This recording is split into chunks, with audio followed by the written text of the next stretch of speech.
Bien-aimé, tu es en train de suivre Comprendre le Divin Move avec Jacob, tu étais l'apôtre du Christ.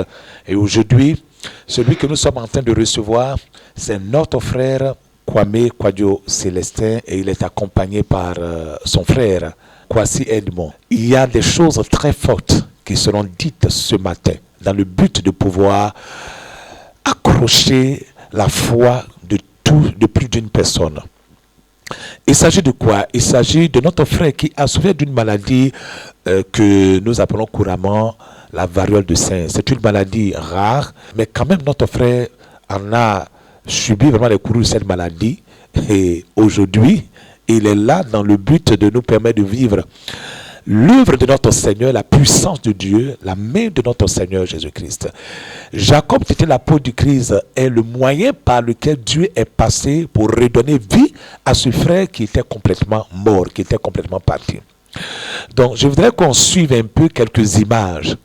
Nous allons voir des images de dans quel état notre frère était avant que la guérison ne se prononce dans sa vie. Suivons un peu ces images et puis nous revenons à notre frère dans le vif du sujet.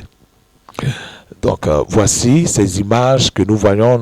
C'est lorsque notre frère qui est assis sur notre plateau faisait la maladie.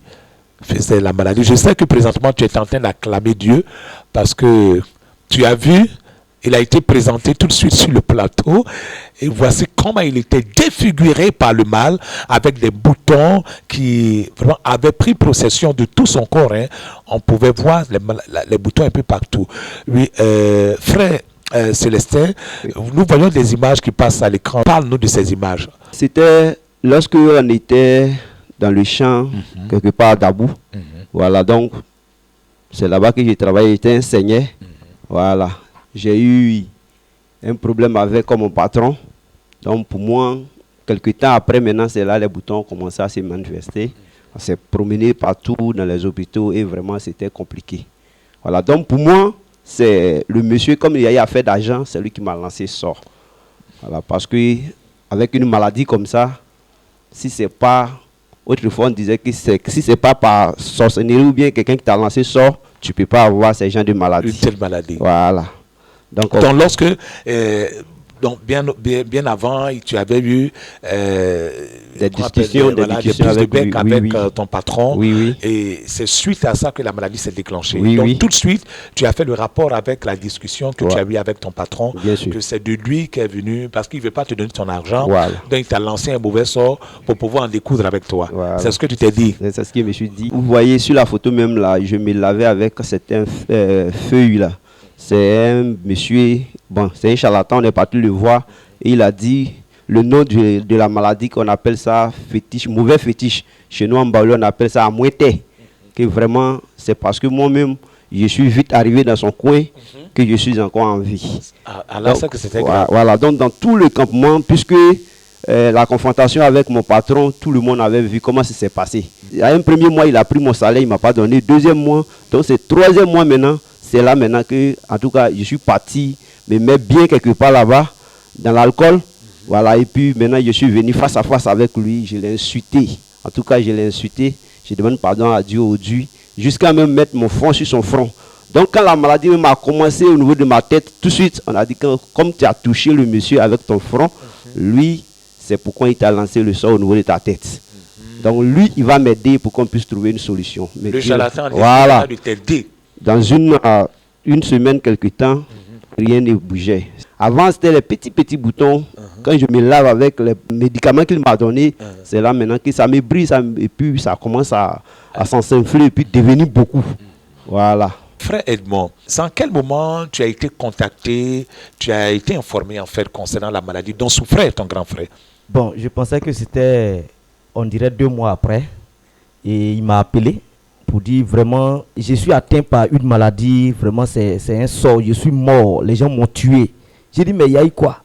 Il dit, j'ai fait palabre avec mon patron, Donc il m'a lancé des sorts. Actuellement, je suis mort. Tu as pu voir ton frère. Décidément. J'ai dit, mais comment ça? Il dit, je peux plus, qu'aujourd'hui même on sera à Abidjan là-bas. On n'a qu'à m'enterrer à Abidjan. Donc je viens.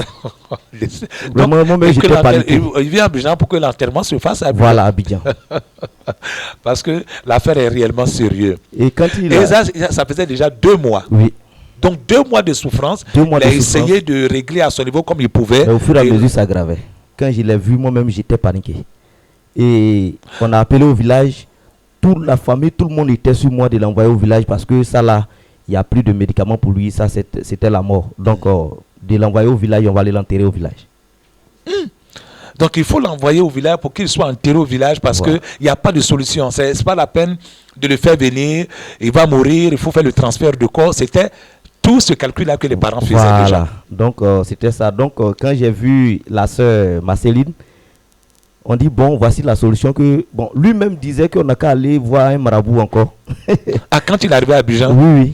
Bon, là, parce qu'il était sur le point de mourir. Lui-même, il ne savait plus quoi dire, en fait. Lui, il cherchait seulement que la solution. Et mon cœur ne veut pas accepter ça. Et donc, la sœur Marceline a dit que, bon, on va l'envoyer à l'église là-bas. Attends.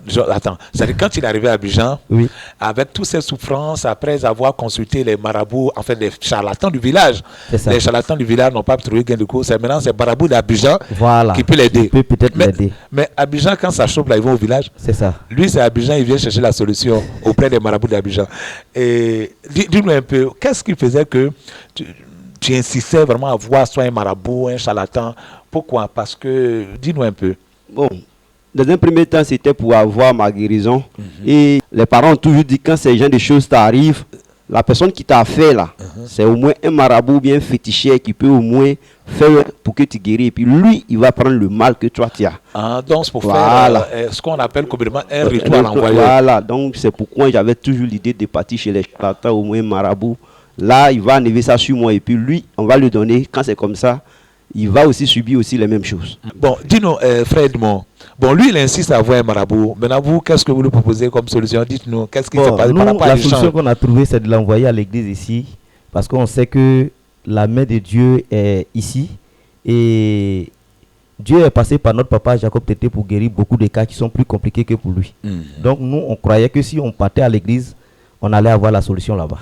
D'accord. En attendant qu'on vienne à la solution que le Seigneur a permis que vous puissiez obtenir ici, dis-nous, pendant ce temps-là, qu'est-ce que tu n'arrivais pas à faire?